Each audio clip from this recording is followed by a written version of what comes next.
Well, I don't think it's a surprise to anyone, given the noise over the last 48 hours, that Michael Maguire will tomorrow morning be unveiled as the new Broncos coach on a 3-year deal. He's on his way up to Brisbane tonight.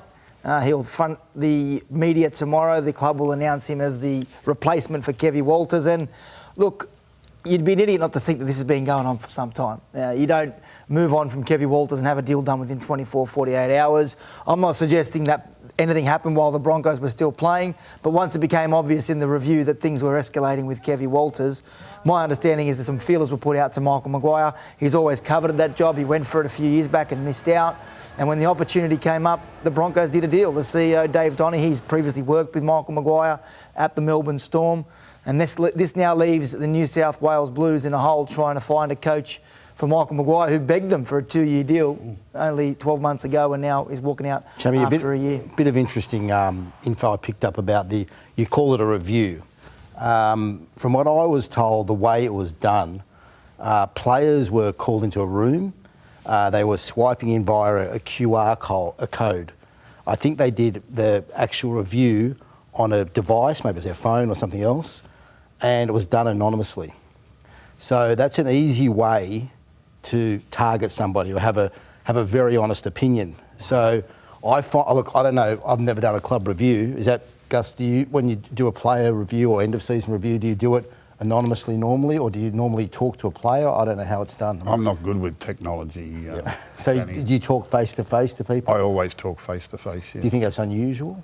I'd find that hard to believe, to be honest. Well, that's what I've been told. And I've talked to the CEO I've texted the CEO of the Broncos a few days ago. He's come back to me with nothing when I questioned about that. What about these reviews that clubs do, Gus? Do you think there was a desired outcome already in place the moment they went about this review? Is it a cop-out just to make sure that clubs go through the processes, tick the boxes and get to the outcome they were always intending to get to? Yeah, well, first of all, every club has a review at the end of the season. Even the team that wins the comp will have a review about their season. Review's not a nasty word. Every club does it. When you have a bad season, there has been plenty of cases where clubs have conducted a review with the determination already decided. Right? They conduct a review to get the result they want, if in fact they think they're going to remove their coach or they've got plans for the future. Reviews are conducted in any number of ways. Sometimes it's done internally. Sometimes they get outside experts to come in and assist. But at the end of the day, the Broncos have gone about this the way they wanted. I would think it wasn't so much the fact that they missed the 8 this year. I think it was in the nature of a few of the scorelines over the last couple of months, and particularly the last 2 weeks, that probably would have, signed his warrant there. And I think that they would have known some time ago that they were looking for a new coach. If they knew some time ago, do you think they called it a review because they didn't want to make it? The CEO or the chairman, whoever it might have been, didn't want to make the tough decision. They call it a review and get another external group in to make the decision for them. Yeah, look, I have known, and particularly in this day and age, around mental health and around other things that happen in football clubs, there are sometimes anonymous questionnaires handed to players from outside experts who specialise in this sort of thing to get feedback on staff, coaching, the management, administration, treatment, their own mental health, how they think they're going. So it could have been one of those. Whether that was an actually review into the coaching and who should be coaching the side or without the support of the coach remains to be seen. But at the end of the day, the Broncos were disappointing this year. It got worse the further the season went on. And I would have thought that, and you've got to understand too, there's very, very limited options in the marketplace if you wanted to replace your head coach. Very, very few. Very few. So I guess if the Broncos were considering changing their coach and they looked at the options, Michael Maguire, honestly, is the only experienced coach who doesn't have an NRL job at the moment. They probably thought, we need to get in early and make sure that we've got a coach if, in fact, we're going to relieve the coach of his duties. And suddenly the New South Wales Blues are without the man that led them to a series win. Yeah, well, Chammy broke a story today saying that there was a board meeting and they were told then that he was going to be the Brisbane Broncos coach. What is not as clear to the New South Wales Rugby Leagues are a couple of things.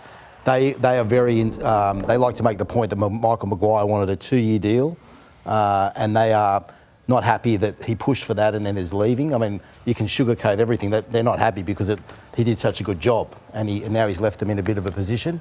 And they also believe that they needed more information earlier because there was a performance review, another review by Maguire where he delivered his verdict on the Blues. And I don't think there's any mention of a potential move to Brisbane where, as Michael said earlier, this has probably been going on for some time. Since the announcement has come out, or since the news has come out, we've been getting mail that it perhaps happened 4 weeks ago when they really started to make proper, inquiries and proper conversations. And it's a fact that Dave Donaghy, the CEO of the Broncos, used to work with Michael Maguire at Melbourne. But I can understand, Danny, that in that situation, if there is interest from the Broncos, Michael Maguire is in no position to go to the New South Wales Rugby League because we know what rugby league is like and things get out. So if he's sworn to secrecy and Kevin Walters is in the middle This didn't of a get out, review, though. Which part? Any of it for a month. Because he didn't tell anyone. Well, that's why it didn't Well, I get don't know out. how long it was going for, but obviously didn't tell the New South Wales Rugby League Board. Then the New South Wales Rugby League Board hold a meeting on Friday, a day after Kevy is announced as coach. Madge presents, as you said, and there is no mention of him being interested. It wasn't until the day after that things began to escalate. So they are disappointed. You're right. The New South Wales Rugby League feel as though there could have been an open line of communication as soon as the Kevy situation happened. But it's now on to Michael Maguire, and the blowtorch will be applied straight away with Michael Maguire and the old guard there at the Brisbane Broncos. Well, who are really disappointed with what's happened. This is the right call, though, because you know as well as I do, people like you and I would have been harassing the Broncos from week 2 of next year if the Broncos didn't start well. I 100% agree with you. But it had to happen. The question is going to be about Madge's credentials, and Gus spoke about it then, that he is the perfect man for the job given what else is out there. There isn't much else out there. One thing that every club considers, all right, if you've had a bad year, better less than expected, and you haven't performed the way you wanted to do, is what's going to change next year? Why will it be different next year if we continue on the way we're going? And that would be the question uppermost in the Broncos management and board's mind. If we let Kevin go again, what happens to next year? And all this scuttlebutt about, you're going to get 12 weeks or 8 weeks or half. You want to start sacking a coach midway through the season. Well, that's pretty traumatic. Oh, yeah. It's better off... It wastes the season, doesn't it? Well, it does. And if they couldn't be convinced that things were going to be different next year, then they've made the right call. And I would have said that was uppermost in their mind when they made the decision. They probably would have won as well, Brace. Like, what if they win? What if they go on and win in that period when they know that's only masking a bigger problem? Then you can't get rid of the bloke. Like, if they feel as though that what he's delivering isn't going to take them to the next level, well...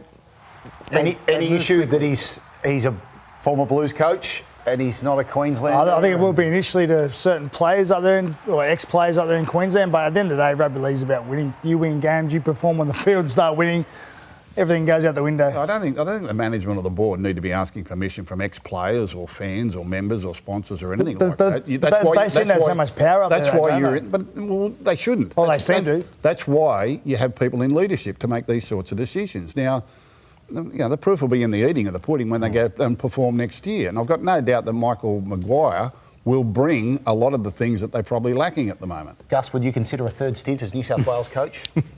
I'd rather slam my finger in a sliding door. Gus, don't do an error and call me Gus. We saw photos of Joey. You're all worried what I was going to say then, I was worried. I didn't know. Well, that was your finger you were slamming, Gus. I didn't know where that was going. Gal, have you considered coaching? No, mate. You're going to get thrown up? I'll be sticking with the D-Lar still under 13s. We're going for our 4th premiership. Less back to pressure back, there. so I'll be sticking to that. And who are the favourites, you two? You got the scuttle before we move on? The name that Laurie Daly's getting a push. He's back. Brad Arthur might get a mention. Matt King, Cartwright have been there. I think Michael Ennis is Paul around McGregor, there. Michael Ennis, these names will come Brad up. Arthur's in England. John Cartwright's in England. Oh, sorry, I was tossed him up. Save the scuttle of the others who make it up, mate. Right. So we've got absolutely no idea. Well, I don't think the New South Wales Rugby I think League- Laurie Daly would like to do it. Okay. But the New South Wales Rugby League CEO is on holidays for the next 3 weeks, so nothing will happen for the next month. And to be fair, Michael Maguire wasn't appointed until November 30 last year. I guess the other There's question plenty of is, time. did Michael Maguire use the Blues as a stepping stone to getting another club job? of course Was that he really did. his passion, the Blues, or was it to get his name back out there so far as getting a club job? There's going to be a lot of picking over the carcass, isn't there?